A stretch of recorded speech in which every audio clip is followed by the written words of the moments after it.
March 18th, 2024.02 to 41 AM, Northern Arabian Sea. The ocean is nearly black, a thin crescent moon hangs over the horizon while a US Navy carrier strike group moves quietly through open water at 27 knots. At the center of the formation sits a nuclear-powered aircraft carrier 110000, tons of steel, radar arrays, and aviation fuel. Around it, destroyers and cruisers form a layered defensive ring extending more than 50 miles in every direction. On paper, this formation represents the most complex naval combat system ever built, but 1,200 miles away, another system is waking up, deep inside a hardened missile facility in southern Iran. Engineers finalize launch calculations for a hypersonic weapon reportedly capable of exceeding Mach 5 over 6,100 kilometers per hour. At that speed, a missile could cross the Persian Gulf in minutes. Radar reaction times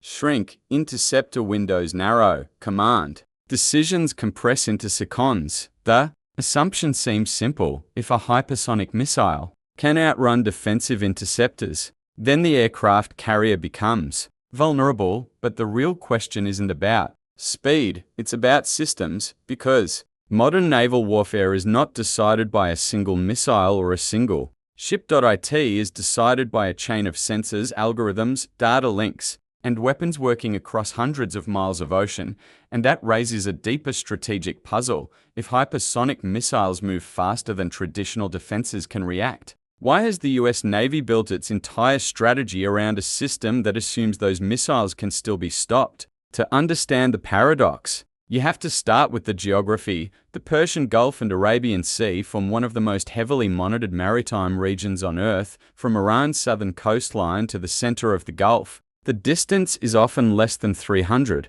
kilometers. That proximity creates an apparent advantage for missile forces. Shorter distance means shorter flight time. Shorter flight time means less reaction time for defenders. Consider a missile traveling at Mach 5. Mach 5 equals approximately 1.7 kilometers per second. At that speed, a missile could cross 300 kilometers in under 3 minutes. That sounds terrifying from a defensive standpoint, because in naval combat, 3 minutes disappears almost instantly. Radar detection, threat classification, command authorization, interceptor, launch, all of it must occur before the missile enters its terminal attack phase. And hypersonic weapons complicate things further. Unlike traditional ballistic missiles, which follow predictable parabolic trajectories, hypersonic glide vehicles can maneuver during flight. They can alter altitude, they can change direction, they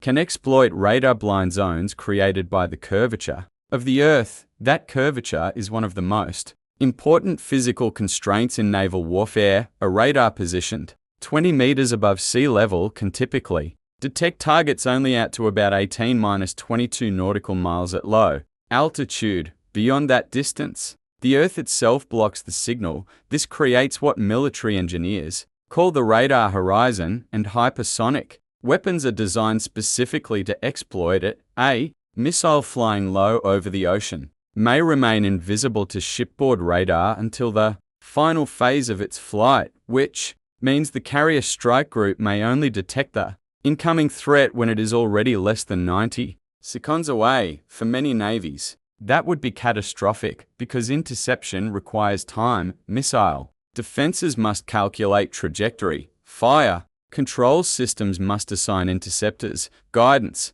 radars must illuminate targets. Each step consumes precious seconds. So if hypersonic missiles reduce warning time to under 2 minutes, the conclusion seems obvious: defense becomes mathematically impossible. Except that this assumption contains a critical flaw. It assumes the carrier strike group relies on ship radar alone, but modern naval warfare no longer works that way. The US Navy does not defend its carriers with a single sensor. It defends them with a network that begins far beyond the horizon. In fact, the most important sensor protecting a carrier strike group may be operating 35,000 feet above the ocean, because radar altitude changes everything. At high altitude, the radar horizon expands. dramatically. An aircraft flying at 35,000 feet can theoretically detect high-altitude targets more than 400 kilometers away, and,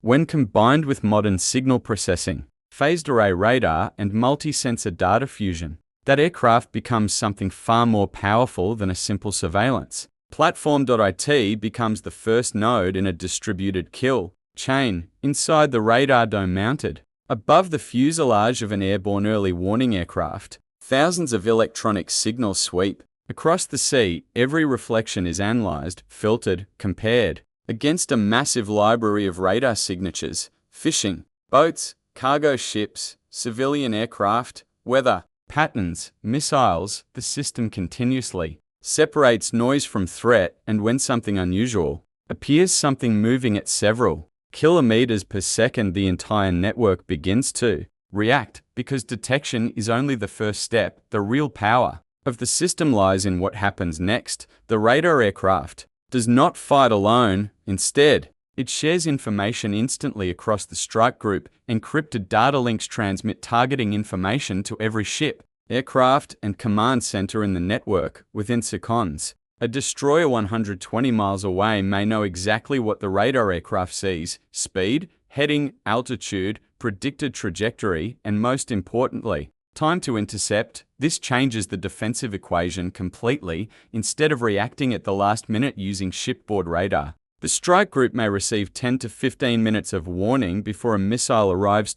In hypersonic combat, that time difference is everything, because interception no longer begins when the missile appears on the horizon. It begins hundreds of miles earlier, but early detection introduces a new strategic complication, because the moment a missile launch is detected, the entire system must decide something critical: where exactly will that missile go? And that question is far harder than it sounds. A hypersonic missile does not fly toward a fixed target. It flies toward where the target will be, and aircraft carriers do not stay still. At full speed, a carrier can travel more than 30 knots, or roughly 55 kilometers per hour. In 10 minutes, that ship may have moved nearly 9 kilometers, which means the missile's targeting solution must constantly update. If those updates fail even briefly, the missile may arrive at empty ocean. So now the problem becomes even more complex. The missile is moving at Mach 5, the carrier is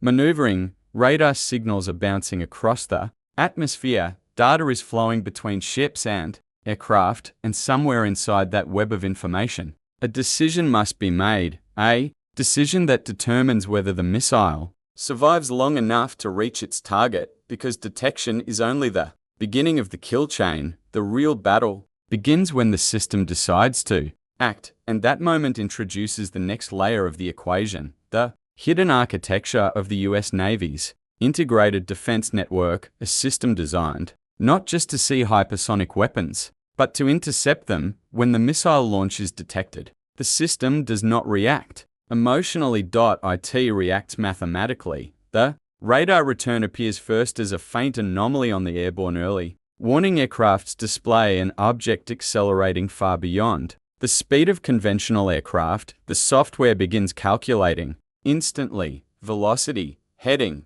thermal, profile, radar cross-section. Within seconds, the system confirms what operators already suspect: this is not an aircraft. It is a missile, and at Mach 5, every second matters. But interception cannot begin until something far more difficult is solved: prediction. Because the missile is still hundreds of kilometers away, the network must estimate where it will be minutes into the future. This process relies on something known as trajectory modeling. The computer builds thousands of possible flight paths based on physics, atmospheric drag, thermal limits, energy retention, potential maneuver envelopes. Hypersonic weapons can change direction, but they cannot violate physics. At Mach 5, turning sharply would generate enormous aerodynamic stress. Every maneuver bleeds speed. Every change in altitude alters thermal load. Engineers know these limits, and those limits allow algorithms to narrow the missile's possible paths. Within about 15 seconds, the system usually reduces thousands of trajectories to a handful of probable ones. Now the network begins the next step: assigning interceptors inside the combat information center of a guided missile destroyer. A digital combat map glows across several large displays. Green icons represent friendly assets, ships, aircraft, drones. Blue rings show radar coverage, and now a flashing red symbol appears, the incoming missile. The computer automatically calculates which defensive systems have the best interception. Probability.it considers distance, interceptor, speed, radar coverage, engagement angles, fuel reserves, even the curvature of the Earth, because interception geometry matters. If a missile approaches too low or too fast, some interceptors may not have time to climb into position. Others may lack the necessary closing speed. So the system selects the best firing platform.